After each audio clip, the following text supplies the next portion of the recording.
this simulation is not confined to this level that we call the human world. But there are other levels of it, which we call the spirit world. And what if, when people leave the body, if they are not at a state of awareness, what the Eastern religions would call enlightenment, to be vibrating to a frequency which comes from your perceptual state, to get out of the frequency bubble that this simulation is on all its different levels. Well, how about you just go back into the cycle and you keep recycling, not actually onto a billionth of a pinhead, but from one, although it just appears like that, but you're actually reincarnating from other levels of the simulation into this level of the simulation, and it just goes on and on and on.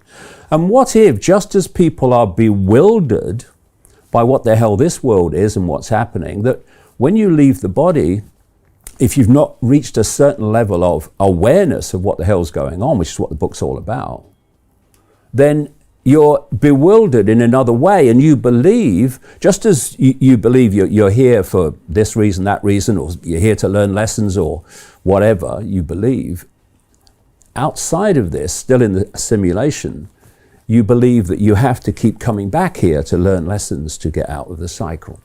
And it was interesting to me that when you look at ancient cultures and cultural beliefs, they do believe in this cycler movement in and out of this reality. And there's a very old esoteric concept of what they call the ring pass knot. The ring pass knot is perceived to be a limit, you could symbolize it as the outer rim of a bubble, that if you're not in a certain vibrational state, i.e. state of awareness, which is why they relate enlightenment to getting out of here, then you can't get through the ring pass knot.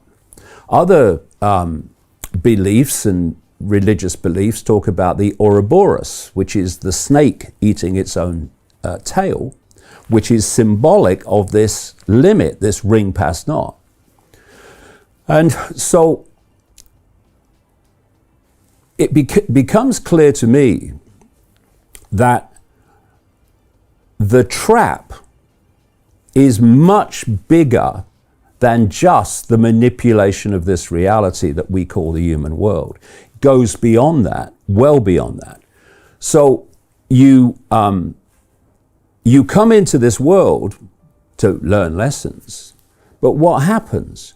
You suffer from emotional and mental traumas and challenges. It pulls you into depression, into anxiety, into fear, the four-letter word that controls the world and if actually controls the simulation in all its forms.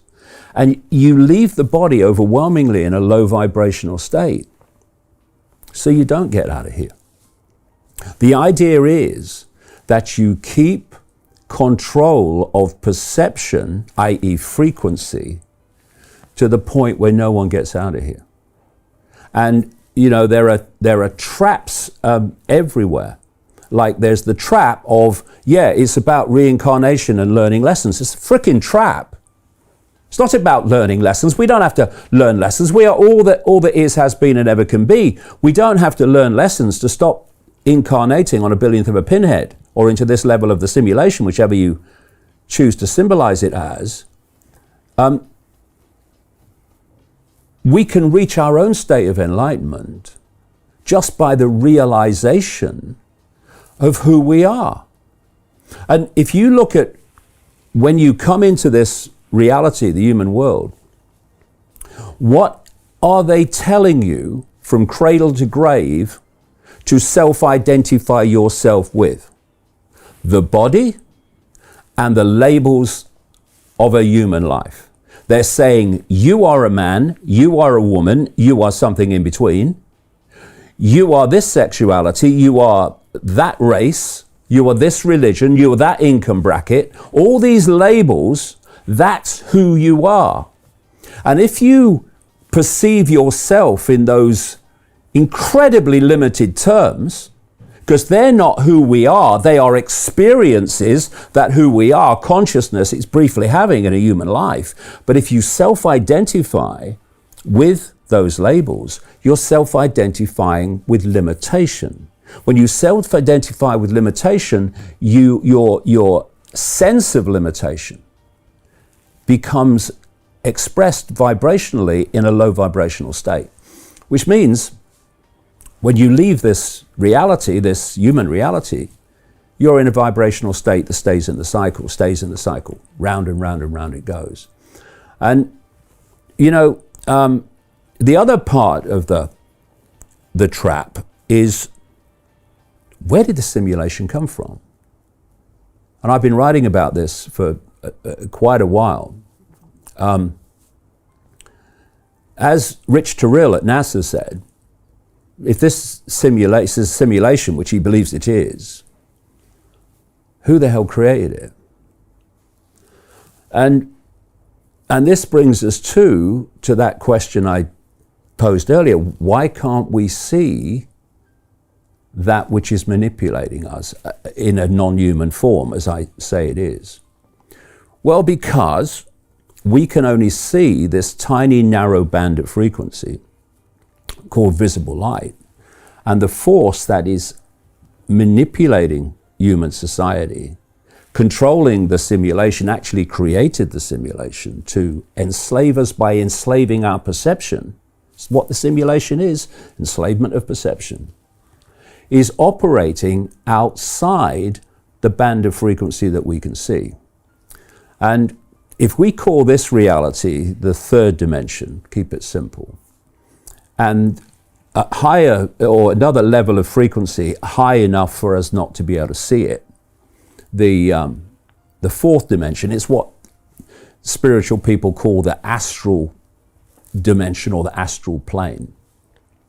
When people talk about astral traveling, it's actually traveling with the mind, because the fourth dimension, the astral dimension, is the dimension of mind.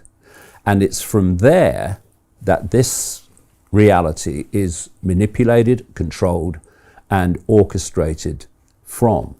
And if you look at, you talk to people about other dimensions, even if they accept that that's real, they perceive other dimensions to be way out there. Oh my God, they're way out there, these other dimensions. Well, some of them are. Some of them in frequency terms are so far from the frequency band that we're operating in, it's just ridiculous how far away they are. But other dimensions, like this astral dimension, the lower level of it, the lower frequency level of it, actually is fusing into this. It bleeds into this reality. And if you look at how they describe the lower levels of the astral plane, the fourth dimension, what they call the lower astral, and you talk to people in different ancient cultures, you talk to people in the spiritual movements of today, they'll say that's the place where the demons are. That's the place where the demonic consciousness is. That's where the darkness is, as they would call it.